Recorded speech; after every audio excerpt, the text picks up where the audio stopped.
It's actually quite logical if you really start to think about it. CIA is actively recruiting from all over the nation the smartest, highest achieving, hardest working, most risk tolerant, sacrificial, patriotic people it can find. And it's putting you through between 9 and 16 months of testing before they let you in the building. Yeah. Well, you get all those fucking people together and you put them on an operation that's high stakes, high adventure. They travel the world together. They stop bad guys together. They get shot at together. I mean, that pressure chamber creates sparks. Yes. And what do you expect these people to do, right? And what CIA has learned over the years is that when those sparks start to fly, every one of those people wants to get right back to work. But they have this sexual energy right now in this moment. So let them get the energy out, and they're going to get their ass right back to work 12 minutes later. So let it happen. And CIA has learned that when people date intramurally, they work longer hours. They come to work earlier. They're that much more willing to conform to the rules of the organization because they want to keep everybody happy so they can keep their dating experience going. And when the push comes to shove and the step between dating and marriage becomes serious, everybody's also asking the question of how will getting married affect my career? Sure. And if they think that getting married is going to impact their career negatively, they won't get married. And then if they choose marriage anyways, CIA already knows that 5 years from now, they're most likely going to get a divorce. And when they get a divorce, they're only going to be loyal to the agency again. Look at that. So it's this incredibly unhealthy culture, but at the end of the day, it benefits CIA's needs. Yes. They bring in great people, and they keep great people. And they keep great, and the activity, to your point, it sparks and it forces those relationships together, and then it is approved and endorsed, whereas in most workplaces, it's not. Correct. Although we know that, I think it's roughly, Forbes did it's a study around this, roughly 43% of people go on to date and or marry someone they've worked with, which is incredible. That is incredible. But I would imagine it's higher in the CIA.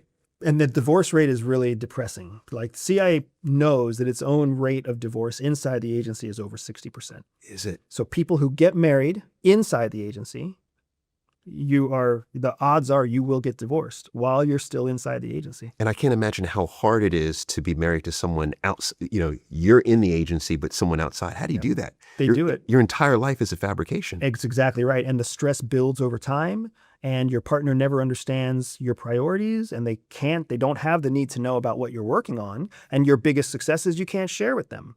So imagine saving the lives of 5,000 people at a soccer game at the World Cup. You can't even tell your spouse that you did that. You can't even tell your spouse that there was an intervention that saved those lives because you don't know what that person's going to say to their mother-in-law or post on Facebook or tell their kids. And it's so all of your biggest successes you can't even share with your spouse, but you can share it with the girl in the office next door who's with you on the operation at 4 o'clock in the morning, and those sparks happen too. Yeah. Is that how you and Jihi came together? Yeah, it's funny because no, that's not how they came together. Yeah. Okay. We actually met on the first day of training, the very first day of orientation. I mean, first day where they're teaching you about your health insurance and your life insurance and how to fun stuff. Yeah. And here's how you submit a leave request. Like that day is when we met. And all of CIA's orientation happens in a room called the Bubble. It's a big auditorium that actually sits outside of the front door.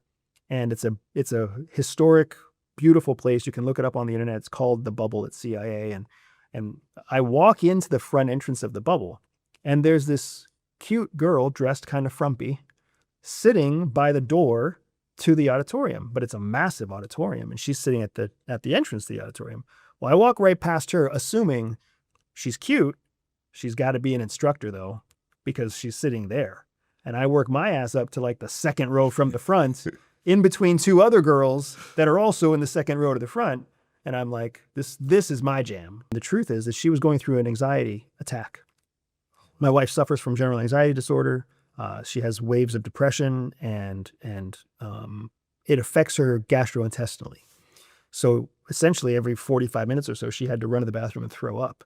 She was so out of her element being at CIA. It was something she had kind of promised herself she would never do. Right. So here she is coping with her experience in a completely different way than I'm coping with my experience. And we both become aware of each other. She becomes aware of me as I walk past her, and she notices me because I'm her type. I notice her because she's my type, but I assume that I can't talk to her. And the long story short This is good. the long story short is we end up in this emergency meeting where nobody gets to choose where they're sitting, and we end up seated right next to each other, getting this emergency briefing from the group director, a big important person, about this operation that's going on. And when the group meeting lets out, and she taps me on the shoulder and then kind of starts to tell me like, hey, I'm actually going through an anxiety disorder right now, and I get sick a lot, and I didn't want to make that part of whatever. And for me, my sympathy just kind of immediately went to, is there any way that I can help you not be in such pain all the time? Yes. CIA believes that all people are born with a spy secret superpower. For some people, that means they can win deals. For others, they can spot liars. Some can even seduce lovers. I built a free 3-minute test to help reveal to you exactly what your secret hidden superpower is. All you have to do is click on the link in the description below, take the test, and start using your spy superpower to stay ahead of 99% of people. That, can I say, that is incredibly sweet. It really is. The fact that she was so quickly vulnerable with you is fascinating, but it shows how safe she felt with you. The fact that you responded with, how can I help to soothe the pain, right? You're trying to hold space for her. That was such a compelling first connection, So would you say very quickly thereafter, you two started dating seriously? Yeah, what happened is she says that her anxiety needs time to manifest. So she didn't have that time to manifest. That's why she approached me. She was like, I could talk to you right then and there because it was a surprise. If I would have known you were going to be there, I would have gotten sick. But there you are. I have no choice. I might as well take advantage of it. And then she also commented on the fact that I didn't find her gross or weird or any of that. I kind of accepted it right away, which wasn't me being skilled. It was really just the first thing that came to my mind, because I hate throwing up. And here this poor girl, I'm making this girl throw up, and I'm like, there's got to be something I can do to help. Even if it is that I have to stay away from you, just tell me what I can do to help. Sure. So it was very natural. But she told me what we could start to do, and we started having lunch together at the agency. We started having what was she called them tea times. So we would take tea breaks. Our 8-hour workday turned into a 12 to 14-hour workday because we would have 2 or 3 dates a day at CIA. Look at that. We would try to solve the encryption puzzles that were in the main courtyard. We would walk through the library and walk through the map in the cartography rooms. And we explored CIA inside and out because we both had access. And it was a place where she felt safe with me. And that was probably another 6 weeks to 8 weeks of dating on campus before she finally invited me to her place, where we had like chicken noodle soup because she was confident that that wouldn't come back up again. Wow, look at that. Look at that. Her whole objective was not to throw up, basically. Correct. That was, for a long time, that was her whole objective. And the first time that we got intimate, she brought that up. Like right at the beginning of as we start getting hot and bothered, she's like, I feel good. If I start to not feel good, I'll tell you. And for a brief minute there, I was like, throw up is not going to be sexy. Like, do I really want to keep pushing through with this? Because I don't really want to be naked and see somebody throwing up on the floor beside me. Right. Right. But she was just irresistible to me. So I was like, let's see what happens. Let's see what happens. And then just, after multiple subsequent intimate moments where there was no nausea, we knew we were kind of on the right path. Look at that. And then she gets called on an assignment, on a high risk assignment, and she's supposed to be gone for 3 days. So she tells me, hey, I'm going on assignment. I have a need to know that the assignment is something that's outside of my need to know. So she tells me I can't tell you the details, but I can maintain clandestine communications with you. So we have a secret message system that we use at CIA, and we're able to keep communicating on the same encryption channel, even when she's gone. Oh, wow. Okay. So she leaves. I don't really hear from her at all, except for a message every now and then on this channel inside the building. And then about 2 days into the 3-day trip, she sends me a message and says, "Hey, I've been extended. I've been extended by another 5 days." I'm like, "That's awesome. You must be doing a great job to be extended in this hostile zone." And she was in a very dangerous place in Central America. But Andrew, can I stop you right there? So, but this is your girlfriend. She's in a hostile environment. You know it's high risk, that's all. But it's interesting that she's extended and the first reaction was, "That's great. Good for you." But really, it's a different world for me. It's a different world. Because my natural inclination is, "Oh no, she's there for no, come back." But that was it. It was for sure. good for you. Because I have absolute confidence she can take care of herself. She might throw up on the way, Right. but she's not going to get kidnapped by a cartel. She's not going to end up being part of some suicide bombing at a church. Like she's so far ahead of the threat because she's so good at what she does. Wow. Right. Okay. And she is absolutely charting a name for herself in one of the hardest agencies to build a name for yourself, especially as a female and a Latina Yes. in 2000, what is this, 9? It's like, this is almost impossible. So I'm like, you go and you do you for 5 more days. 3 days after that, I get another message from her. I've been extended 2 weeks. So I'm watching as this timeline without her is expanding. And then the thought hit me, what if she doesn't come back? There you go. What if one day she's not ahead of the curve? What if one day something terrible happens? And then I tried to think what I would do next, and I couldn't picture it. Like I literally had a void in my vision. I couldn't even see what I would do Without her. without her. And when that happened, I was like, holy shit, I think I have to marry this girl. Because how can this feeling happen unless I'm supposed to be with her? I have to spend every possible minute that I can with her, because if I lose her, everything will be blank. So it was a moment on a day that changed everything. And from that moment, I started planning my proposal. You did. So when she returned, so how soon did you propose? It was about 3.5 months. Okay. But it was a massive covert influence campaign because she's a fucking genius. And she is nosy, and she is a research hound. She's a spy. It's like, how do you plan that? So I had to mount the biggest lying campaign of my life. And I had to start over-exaggerating how much I hate marriage and I'll never be married and marriage is for idiots. And I used my mom and her second husband as an example. I was like, you see how ridiculous this is? And look at your parents. They don't even like each other. So I'm ramping up all this anti-marriage stuff. Yes. And I'm literally erasing the cookies from my laptop every 15 minutes to make sure that when she looks at my history, Right. she doesn't see anything. Goodness. Right? So it's this incredibly difficult thing. I'm not working with any of her friends. I'm only working with maybe 2 of my friends to try to help me iron certain things out, Okay. so that they can happen on their computers instead of on my computer. But it worked. So then you propose, and I would imagine it's amazing. I saw a photo.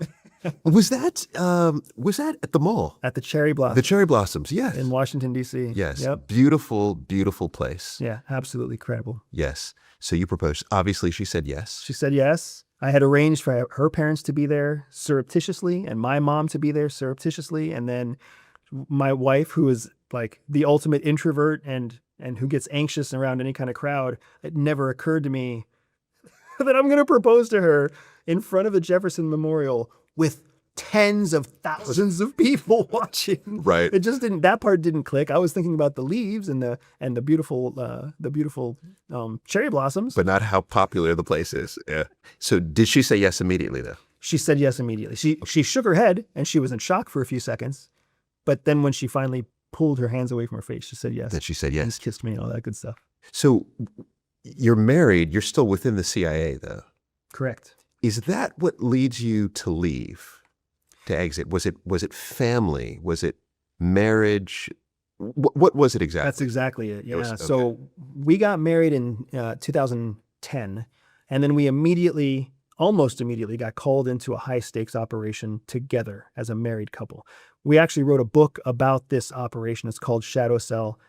We are very humbled. It's a New York Times bestseller. It's been a very successful book. Yes. But we as a married couple of a targeter and a staff operations officer who has also been trained as a field officer, CIA sees an opportunity to put us on assignment together, which it doesn't often do. But it saw an opportunity to put us on an assignment together to do something that hadn't been done before, to create a new type of operation when CIA identified that they had been penetrated by a mole. So it needed us to create new operations outside of the reach of a mole. Yes. So for the first few years of our marriage, it was like a movie.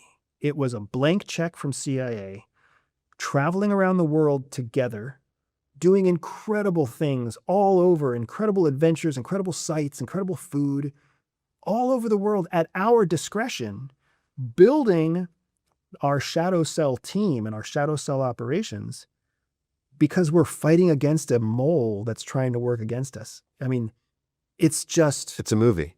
And we were living it, and we were celebrating that every single day. The kind of peak in our Shadow Cell operation fell out from underneath us because I became a target for a hostile country. And when that country identified me and started to surveil me, both my wife and I realized I may not come home. When I successfully evacuated and got back to her, we knew that my time in the cell was over. I couldn't go back to the country. I couldn't continue to operate because I was a risk to everybody. Yes. And that changed my career trajectory. So I went from being kind of laughed at the agency to being somebody who did something significant, but then I was kind of lost. What do I do now? So I ended up going into a training category, and I started training other people how to do what we had done. Okay. I only say that because that was our time to catch up again, to breathe. And when we had a breath, we got pregnant. And we were both absolutely ecstatic to get pregnant. I was through the roof excited. It was everything I had ever wanted. Sure. To become a dad, to become a husband, to work at CIA. You had it all. I had it all, right? But my wife, immediately, she had a completely different response because she's like, what is a child going to do to my career? What is a child going to do to my anxiety? What is a child going to do to our relationship? She had the much more mature response than my response. I was like, whatever, dancing, yipping around, right? She was actually thinking responsibly. But fast forward a year, we have a baby, and CIA doesn't care about our baby. I remember going to my supervisor at CIA and asking for light duty. And I was like, dude, just give me a light duty assignment for 2 years. Let me get my son into a daycare. Yes. So that I can come back to work. And my supervisor said no. He said, that's not how it works here. We need you now. You do this now. Your son is not our problem. It was so humiliating. As I drove home that day, I was reflecting on the fucking words that came out of my mouth. He was everything I had ever wanted. Right. And somehow I had become so perverted in my relationship with CIA, my employer, Yes. that I was putting them before him. It was the greatest blessing ever to have that supervisor look me in the eye and just tell me that they don't accommodate for children. And when I came back to my wife that night and I told her the story, I was like, babes, I'm done. I am done. You decide what you want to do. But I know now without a shadow of a doubt, this is not going to work. That you're done. But can you just walk out of the CIA? Not in 2014. No. There was no process for it back then. CIA had an attrition rate that was about 1.7% annually, meaning 1.7% of all their clandestine cadre would leave in a year. But the vast majority of them were retiring. And when they retire, they come right back to work the next day as a contractor. So they had no way of processing a mid-career professional who was successful out. Yeah. So they actually, when I put in my resignation, they asked me to hold my resignation because they didn't have any way of taking it. So instead, they put me on a leave without pay status. And that's their way of letting me leave because they tell me if you don't come back to work for 3 months, we will just assume that you've resigned. And we have a process for that. So that's exactly what I did. And about 4 days after I started that process, my wife did the same thing. She started the process. So she was like, I'm not doing anything without you.